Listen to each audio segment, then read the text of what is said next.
வணக்கம்.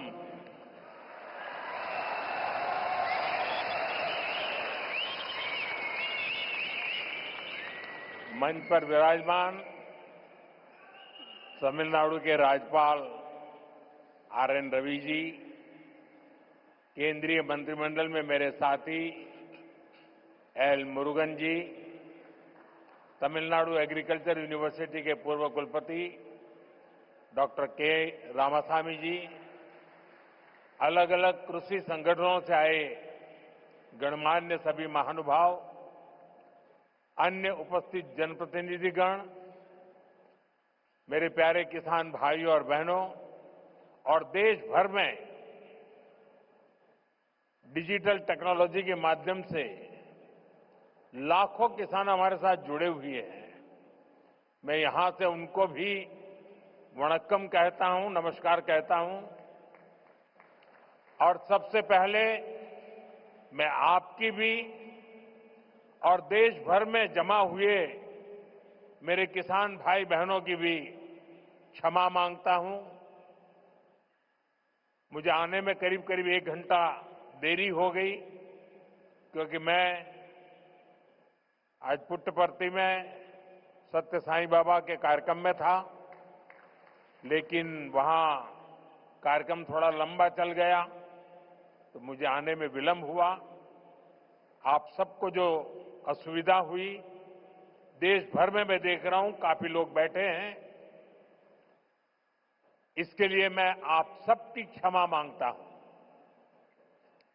மேடையில் வீற்றிருக்கும் தமிழ்நாட்டின் ஆளுநர் ஆர்.என். ரவி அவர்களே, மத்திய அமைச்சரவையின் என்னுடைய சகாவான எல். முருகன் அவர்களே, தமிழ்நாட்டின் வேளாண் பல்கலைக்கழகத்தின் முன்னாள் துணைவேந்தர் முனைவர் கே. ராமசாமி அவர்களே, பல்வேறு விவசாய அமைப்புகளை சார்ந்த மதிப்பிற்குரிய மக்களே, வந்திருக்கின்ற மக்கள் பிரதிநிதிகளே, சகோதர சகோதரிகளே, வணக்கம். வணக்கம் உங்களுக்கு மட்டுமல்ல, இங்கு டிஜிட்டல் வழியாக பல்வேறு விவசாயிகள், நாட்டு மக்கள் எல்லோரும் இதை கண்டுகொண்டிருக்கின்றார்கள். அவர்களுக்கும் இந்த நாட்டு மக்களுக்கும் என்னுடைய நல்வணக்கங்களை தெரிவித்துக் கொள்கிறேன். மேலும் உரையை துவங்குவதற்கு முன்பாக உங்கள் அனைவரிடமும் சரி, நாட்டு மக்களிடமும் சரி, குறிப்பாக விவசாயிகளிடம் நான் என்னுடைய மன்னிப்பை கோர விரும்புகின்றேன். தவிர்க்க இயலாத ஒரு நிலையாக புட்டபர்த்தியிலே எனக்கு சற்று கால தாமதம் ஆகியபடியால் இங்கே உங்களை தாமசிக்க வேண்டி வந்திருக்கிறது. அதற்காகவும் உங்கள் மன்னிப்பினை நான் கோருகின்றேன். मैं जब पांडियन जी का भाषण सुन रहा था, मुझे लग रहा था अच्छा होता किसी ने मुझे बचपन में तमिल सिखाई होती तो मैं आज उस स्पीच का इतना आनंद ले सकता था, लेकिन मुझे वो सौभाग्य नहीं मिला। लेकिन जो कुछ मैं समझ पा रहा था, वो जलीकुट्टे की बात कर रहे थे, वे कोविड के समय जो कठिनाइयां हुई उसकी चर्चा कर रहे थे। लेकिन मैंने रवि जी को कहा है कि मुझे पांडियन जी के भाषण को हिंदी या अंग्रेजी में तैयार करके भेजे, मैं इसे पढ़ना चाहूंगा। लेकिन मैं उनकी भावना को पूरी तरह आत्मसात कर रहा था, मैं अनुभव कर रहा था, और मेरे लिए बहुत अच्छा पल था ये। நான் ஒரு முக்கியமான ஒரு விஷயத்தை உங்கள் முன்பாக பகிர விரும்புகின்றேன். பாண்டியன் அவர்கள் மிக அருமையாக உரையாற்றினார்கள். 10வது கைத்தட்டல். மேலும்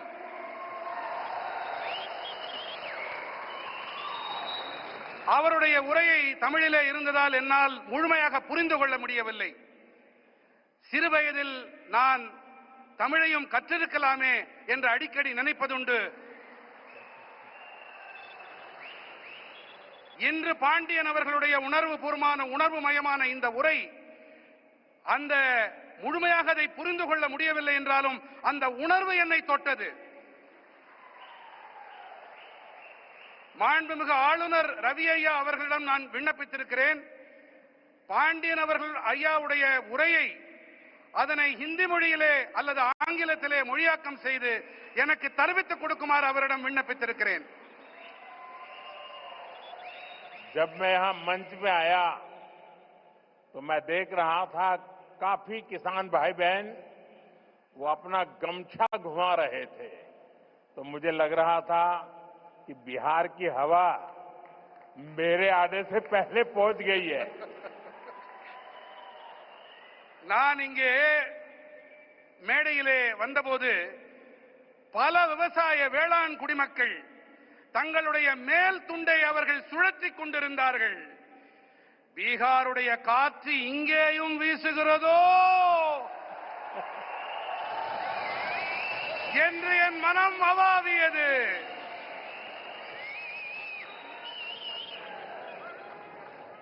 मेरे किसान भाई बहनों, कोयम्बटूर की इस पावन धरती पर सबसे पहले मैं मरुदमलई के भगवान मुरुगन को प्रणाम करता हूं। कोयम्बटूर कल्चर, कंपैशन और क्रिएटिविटी की भूमि है। ये शहर अपनी दक्षिण भारत की उद्यम शक्ति का पावर सेंटर है। கோயமுத்தூரின் இந்த புனிதமான மண்ணிலே மருதமலையில் குடிகொண்டிருக்கும் ஐயன் முருகனை நான் முதன்மையாக தலை வணங்குகின்றேன். கோயம்புத்தூர் என்பது கலாச்சாரம், கனிவு, கவின் படைப்பு திறன் ஆகியவற்றை தனக்கு சொந்தமாக்கிக் கொண்ட பூமி. இந்த நகரமானது தென் பாரதத்தின் தொழில் முனைவு ஆற்றலின் சக்தி பீடம். यहां का टेक्सटाइल सेक्टर देश की इकोनॉमी का बहुत बड़ा कंट्रीब्यूटर है और अब तो कोयम्बटूर एक और मायने में विशेष बन गया है। यहां के भूतपूर्व सांसद सीपी राधाकृष्णन जी अब उपराष्ट्रपति के तौर पर हम सबका मार्गदर्शन कर रहे हैं। இங்கே இருக்கும் ஜவுளித்துறை தேசத்தின் பொருளாதாரத்திற்கு பெரும் பங்களிப்பு அளிக்கக்கூடியது. மேலும் இப்போது கோயம்புத்தூர் மேலும் ஒரு காரணத்தால் சிறப்பு பெறுகிறது.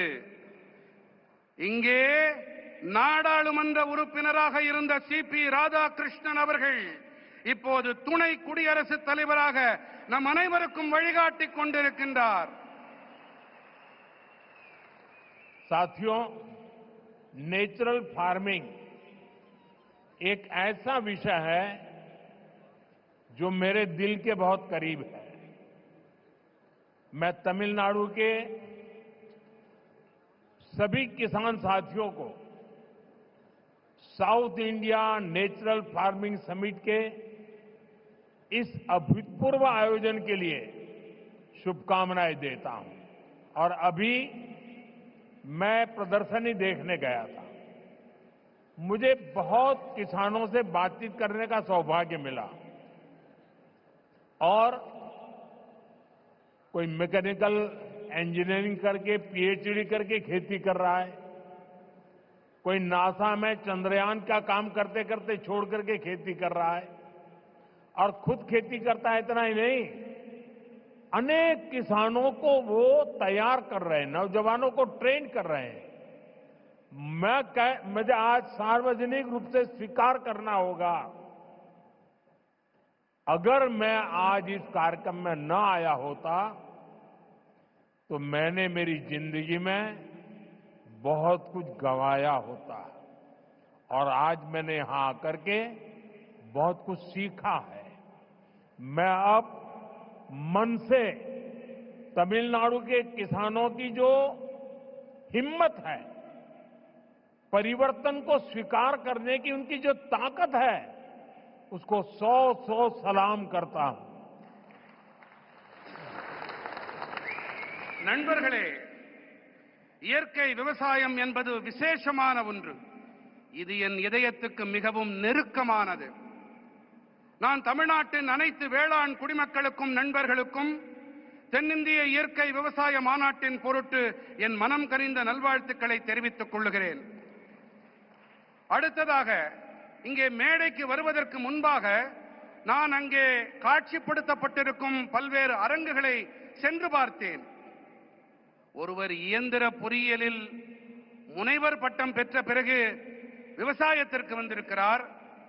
ஒருவர் இஸ்ரோவை விட்டுவிட்டு அந்த வேலையை விட்டுவிட்டு இங்கே வேளாண் தொழிலை புரிய வந்திருக்கின்றார். இவர்களுடைய இந்த பணி கருத்தூக்கம் அளிக்க வல்லது. இவர்கள் மட்டும் கருத்தூக்கம் தங்களுக்கு அளித்துக் கொள்ளவில்லை, இவர்கள் மற்றவர்களுக்கும் உத்வேகம் அளிக்கின்றார்கள், அவர்களுக்கும் பயிற்சி அளித்து வேளாண் தொழிலை முன்னெடுத்து செல்லுகின்றார்கள், புதிய புதிய உத்திகளையும் வழிமுறைகளையும் கைக்கொண்டு. ஒருவேளை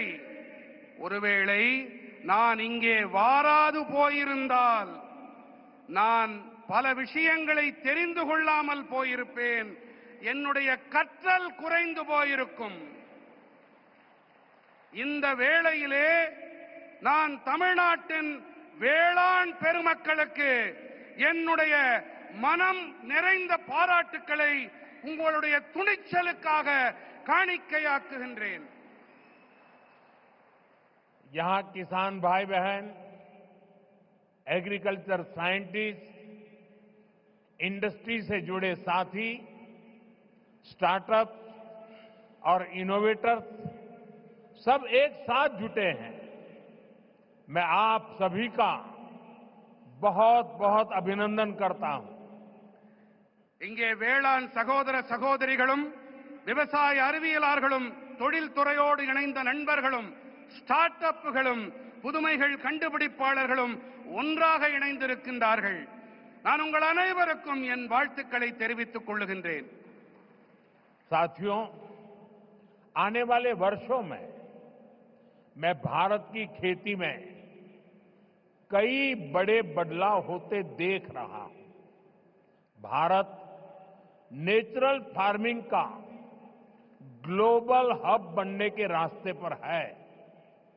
हमारी बायोडायवर्सिटी एक नया आकार ले रही है. देश के युवा भी अब एग्रीकल्चर को एक मॉडर्न स्केलेबल अपॉर्चुनिटी के रूप में देख रहे हैं. इससे देश की रूरल इकोनॉमी को बहुत बड़ी ताकत मिलने जा रही है. நண்பர்களே, வரவிருக்கின்ற ஆண்டுகளிலே பாரதத்தின் வேளாண் துறையில் பல பெரிய மாறுதல்கள் ஏற்படவிருப்பதை நான் காண்கின்றேன். பாரதம் இயற்கை விவசாயத்தின் உலகளாவிய மையப்புள்ளியாக ஆகும் பாதையிலே பயணிக்க தொடங்கி இருக்கின்றது. நம்முடைய உயிரி பன்முகத்தன்மை ஒரு புதிய வடிவத்தை எடுத்து வருகின்றது. தேசத்தின் இளைஞர்களும் கூட இப்போது விவசாயத்தை நவீனமானதாகவும் அளவிடக்கூடிய சந்தர்ப்பமாகவும் காணத் தொடங்கி இருக்கின்றார்கள். முக்கியமாக இதனால் ஊரக பகுதி பொருளாதாரம் மேம்படும் என்பதை அறுதியிட்டு என்னால் சொல்ல முடியும். मेरे किसान भाई बहनों, बीते 11 वर्षों में देश के पूरे कृषि सेक्टर में बहुत बड़ा परिवर्तन हुआ है. हमारा एग्रीकल्चरल एक्सपोर्ट करीब करीब 2 गुना हुआ है. खेती को आधुनिक बनाने के लिए सरकार ने किसानों को मदद देने का हर रास्ता खोला है. நண்பர்களே, கடந்த 11 ஆண்டுகளிலே தேசத்தின் ஒட்டுமொத்த வேளாண் துறையிலும் ஒரு மிகப்பெரிய மாற்றம் ஏற்பட்டிருக்கின்றது. நம்முடைய வேளாண் ஏற்றுமதி கிட்டத்தட்ட இரட்டிப்பாகி இருக்கிறது. விவசாயத்தை நவீனப்படுத்த அரசாங்கம் விவசாயிகளுக்கு உதவி புரிய தேவையான அனைத்து வழிகளையும் திறந்து விட்டிருக்கின்றது. किसान क्रेडिट कार्ड अकेले केसीसी से ही इस साल किसानों को 10 लाख करोड़ रुपए से ज्यादा की मदद दी गई है. ये 10 लाख करोड़ आंकड़ा बहुत बड़ा है. 7 साल पहले पशुपालकों और मछली पालकों को केसीसी की सुविधा मिलने के बाद वो भी इसका जमकर लाभ उठा रहे हैं. बायो फर्टिलाइजर पर जीएसटी कम होने से भी किसानों को बहुत फायदा हुआ है। விவசாயிகள் கடன் அட்டை மூலமாக மட்டுமே இந்த ஆண்டு விவசாயிகளுக்கு 10,000 கோடி ரூபாய்க்கும் அதிகமான உதவிகள் அளிக்கப்பட்டிருக்கின்றன.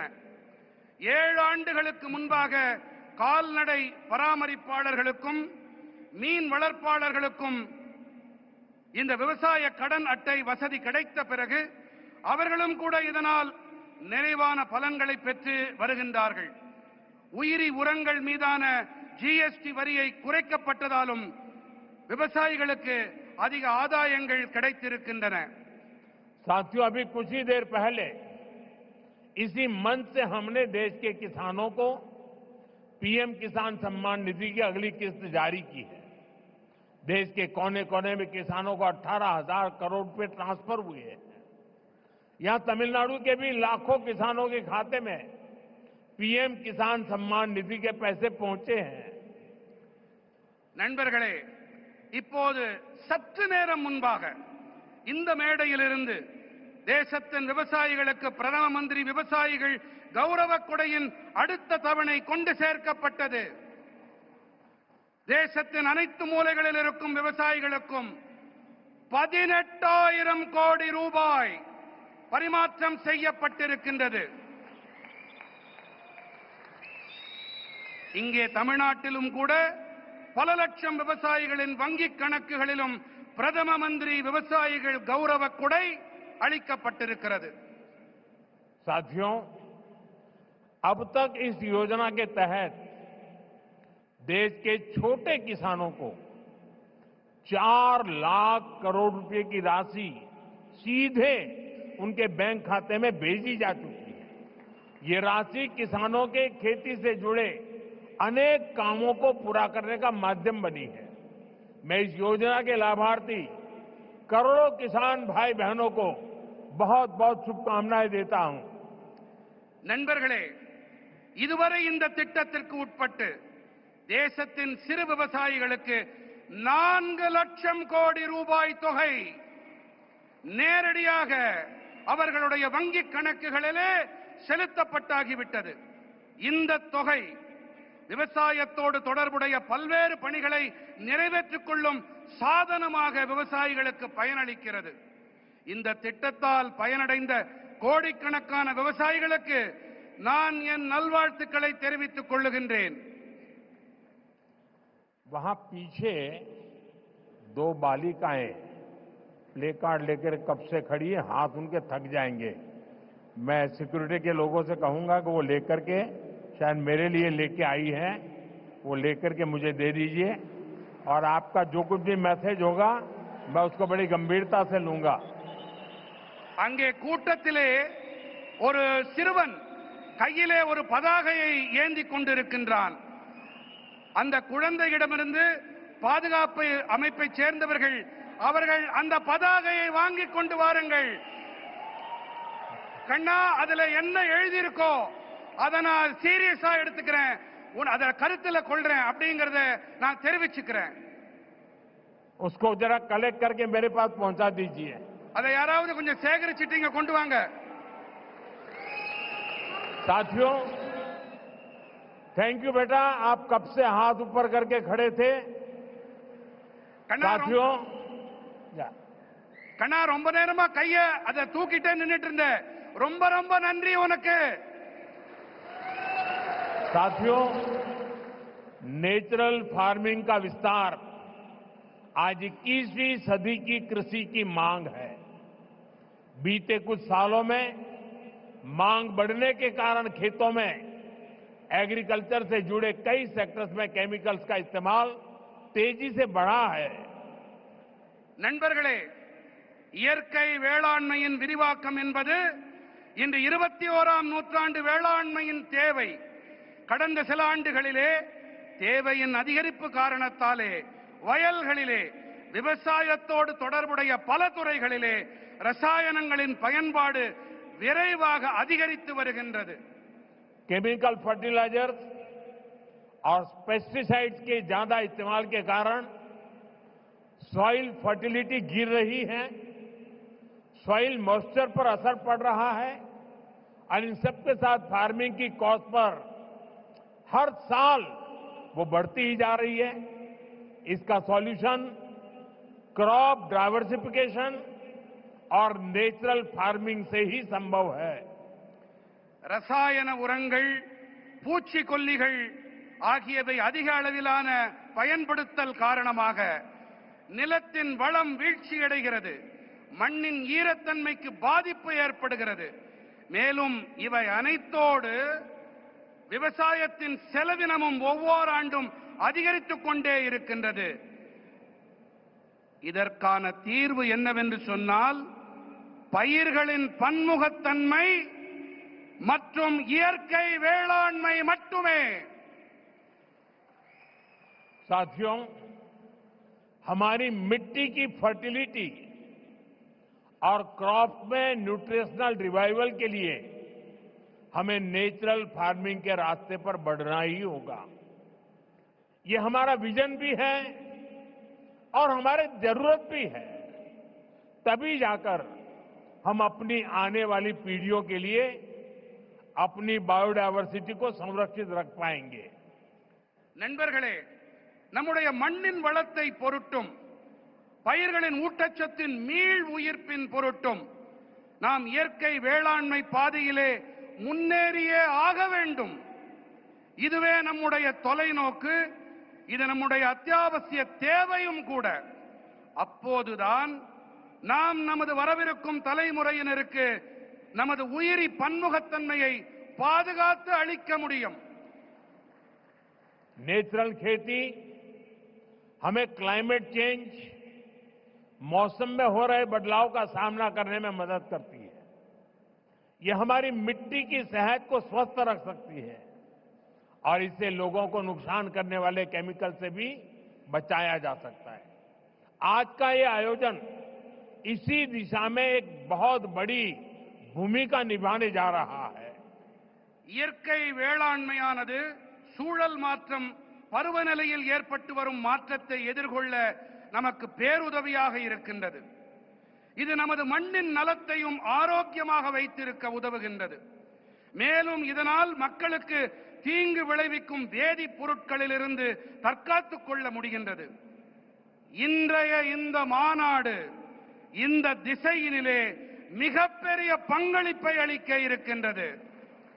साथियों, हमारी सरकार भारत के किसानों को नेचुरल फार्मिंग के लिए भी बहुत प्रोत्साहन दे रही है।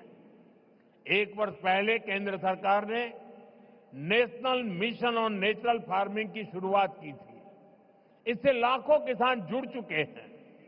நண்பர்களே, நமது அரசாங்கம் பாரதத்தின் விவசாய பெருமக்கள் இயற்கை வேளாண்மையை மேற்கொள்ள நிறைய ஊக்கமளித்து வருகின்றது. ஓராண்டுக்கு முன்பாக மத்திய அரசு இயற்கை விவசாய தேசிய நோக்கினை தொடங்கி வைத்தது. இதன் காரணமாக லட்சோப லட்சம் விவசாயிகளால் ஒன்றிணைய முடிந்தது. इसका पॉजिटिव इम्पैक्ट खास तौर पर पूरे दक्षिण भारत पर में दिख रहा है। यहां आज तमिलनाडु में ही करीब 35,000 हेक्टेयर लैंड पर ऑर्गेनिक और नेचुरल फार्मिंग हो रही है। இது ஏற்படுத்திய ஆக்கப்பூர்வமான தாக்கத்தை குறிப்பாக மொத்த தென் பாரதத்திலும் நன்கு காண முடிகிறது. இங்கே தமிழ்நாட்டிலும் கூட சுமார் 35,000 ஹெக்டேர் அளவு நிலத்தில் இயற்கை வேளாண்மை மேற்கொள்ளப்பட்டு வருகின்றது. साथियों, नेचुरल फार्मिंग भारत का अपना स्वदेशी विचार है। यह हमने कहीं से इंपोर्ट नहीं किया है, यानी हमारी ट्रेडिशन से जन्मा है। हमारे पूर्वजों ने तपस्या करके इसको तैयार किया है और ये हमारे पर्यावरण के अनुकूल है। நண்பர்களே, இயற்கை வேளாண்மை பாரதத்தின் சொந்தமான சுதேசி கருத்து. இதை நாம் எங்கிருந்தும் யாரிடமிருந்தும் பெறவில்லை, இறக்குமதி செய்யவில்லை. அதாவது இது நமது பாரம்பரியத்தில் பிறந்தது, நம்முடைய சுற்றுச்சூழலுக்கு உவப்பானது, உகந்தது. मुझे खुशी है कि दक्षिण भारत के किसान प्राकृतिक खेती की परंपराओं जैसे पंचगव्य, जीवामृत, बीजामृत, आच्छादन आदि को निरंतर अपनाए हुए है। ये परंपराएं मिट्टी का स्वास्थ्य बेहतर रखती हैं, फसलों को केमिकल मुक्त रखती हैं और इनपुट कॉस्ट बहुत कम कर देती है। தென்னிந்தியாவின் விவசாயிகள் இயற்கை வழி வேளாண்மையின் பாரம்பரியங்களான பஞ்சகவ்யம், ஜீவாமிர்தம், பீஜாமிர்தம், ஆச்சாதன் போன்றவற்றை நிரந்தரமாக உள்வாங்கிக் கொண்டிருக்கின்றார்கள் என்பது எனக்கு மட்டற்ற மகிழ்ச்சியை அளிக்கிறது। साथियों, नेचुरल फार्मिंग के साथ हम अगर श्री अन्न मिलेट्स की पैदावार जोड़ते हैं तो ये भी धरती मां की रक्षा में अहम भूमिका निभाते हैं। நண்பர்களே, இயற்கை வேளாண்மையோடு கூடவே நாம் ஸ்ரீ அன்னம் அதாவது சிறுதானியங்கள் பயிர் செய்வதையும் இணைக்க வேண்டும்। இவை நம்முடைய இந்த பூமித்தாயின் பாதுகாப்பிற்கு சிறப்பான பங்களிப்பினை அளிக்கின்றது। तमिलनाडु में तो भगवान मुरुगन को शहद और श्री अन्न से बने तेनम तिनई मावुम उसका भोग लगाया जाता है।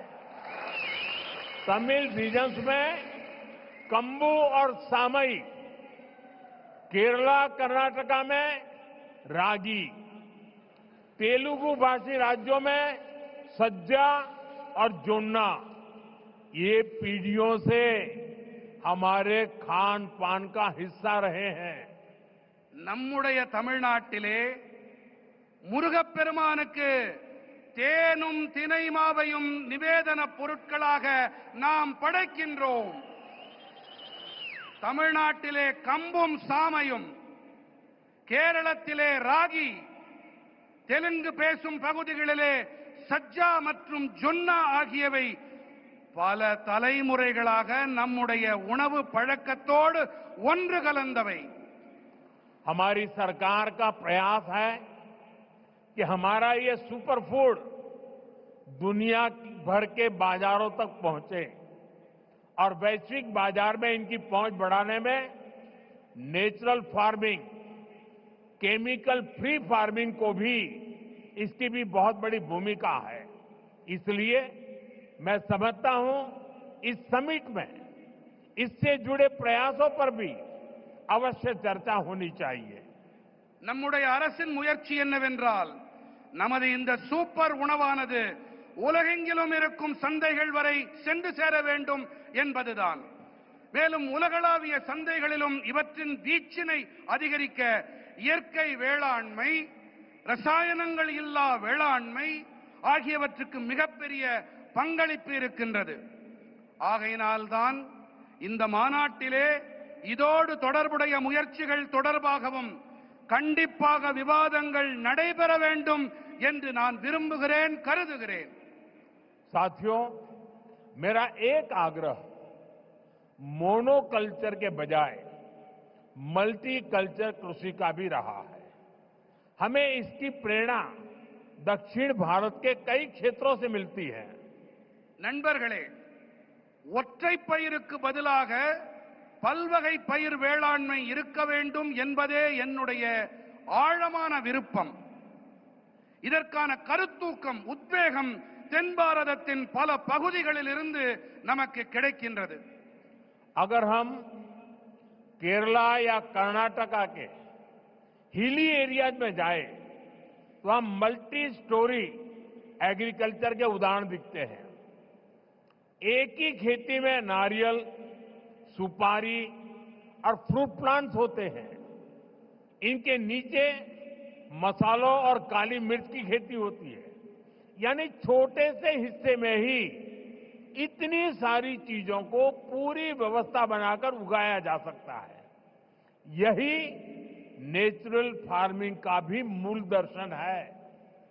நாம் கேரளம் அல்லது கர்நாடகத்தின் மலைப்பாங்கான பகுதிகளுக்கு சென்றோமேயானால் அங்கே பல்லடுக்கு வேளாண்மையை நம்மால் காண முடியும்। ஒரே வயலிலே தென்னை, பாக்கு, பழமரங்கள் ஆகியவை இருக்கும். இவற்றுக்கு இடையே கீழே ஊடுபயிராக மசாலா பொருட்கள், மிளகு போன்றவை பயிர் செய்யப்படுகின்றன. அதாவது ஒரு சின்ன பகுதியிலேயே கூட இத்தனை பயிர்களுக்கும் நிறைவான ஏற்பாடுகளை செய்து பயிர் செய்விக்க முடியும். இதுதான் இயற்கை வேளாண்மையின் அடிப்படை கோட்பாடு.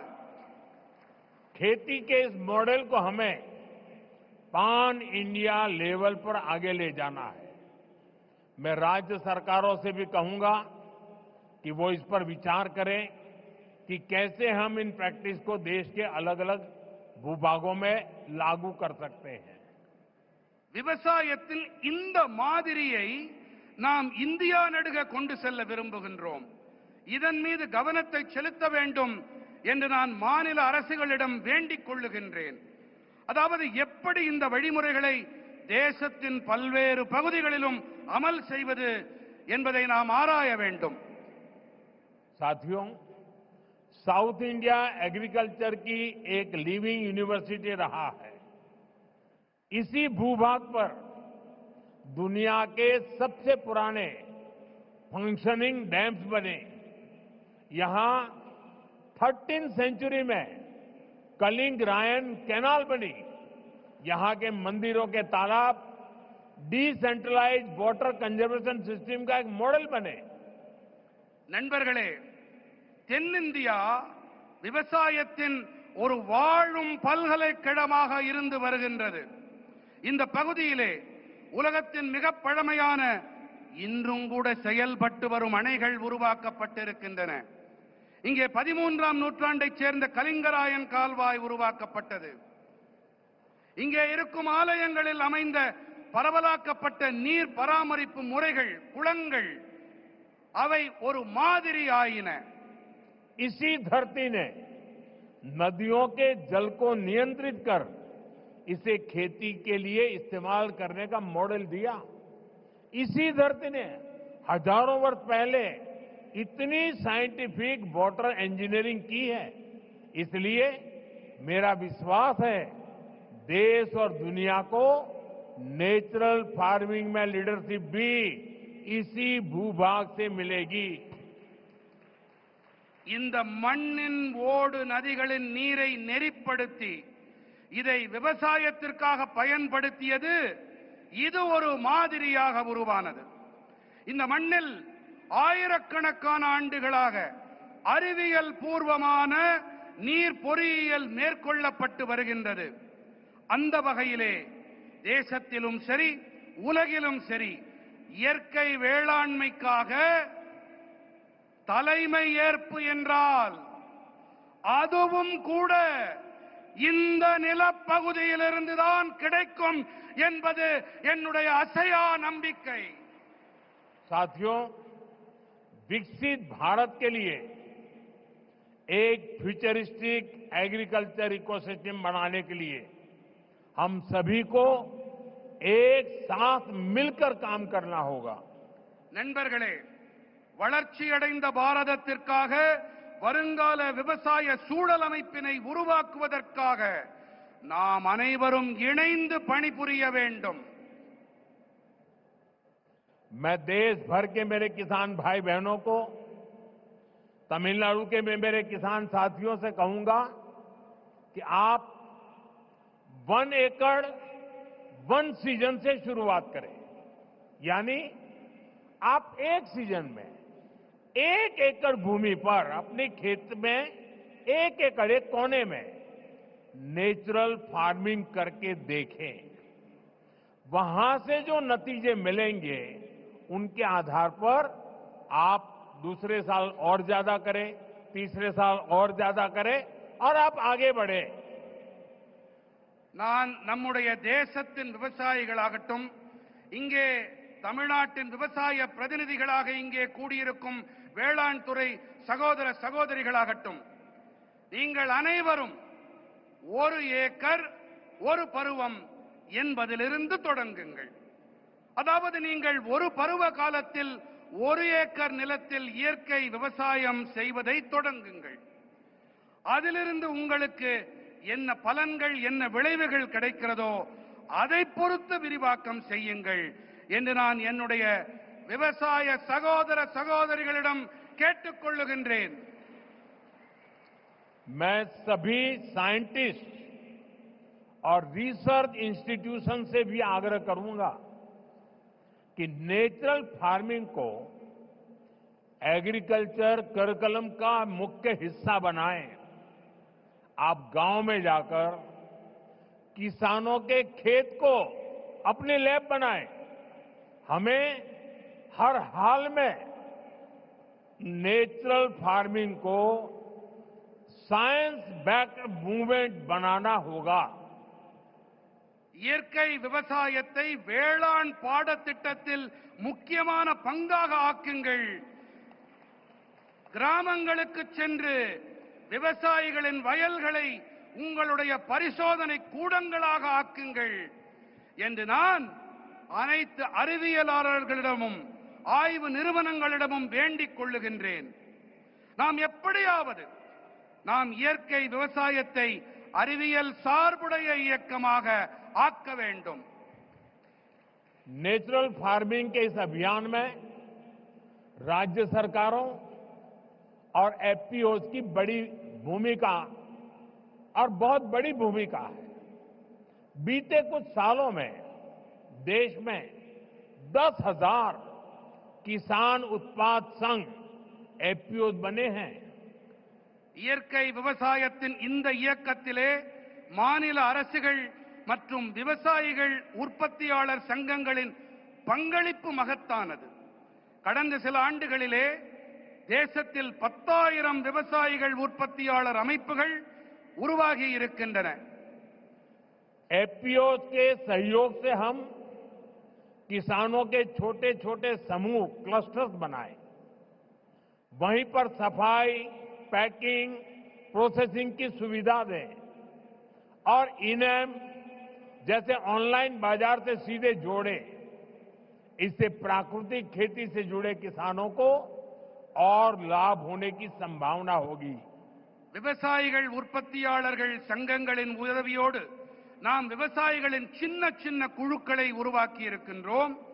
அவர்களுக்கு சுத்தப்படுத்தல், பேக்கிங், பதப்படுத்தல் வசதிகளை செய்து தர வேண்டும். மின்னணு சந்தை போன்ற இணையவழி சந்தைகளோடு நேரடியாக இணைக்க வேண்டும். இதன் வாயிலாக இயற்கை வேளாண்மையோடு இணைந்த விவசாயிகளுக்கு மேலும் லாபம் கிடைக்கும் சாத்தியக்கூறுகள் உண்டாகும்.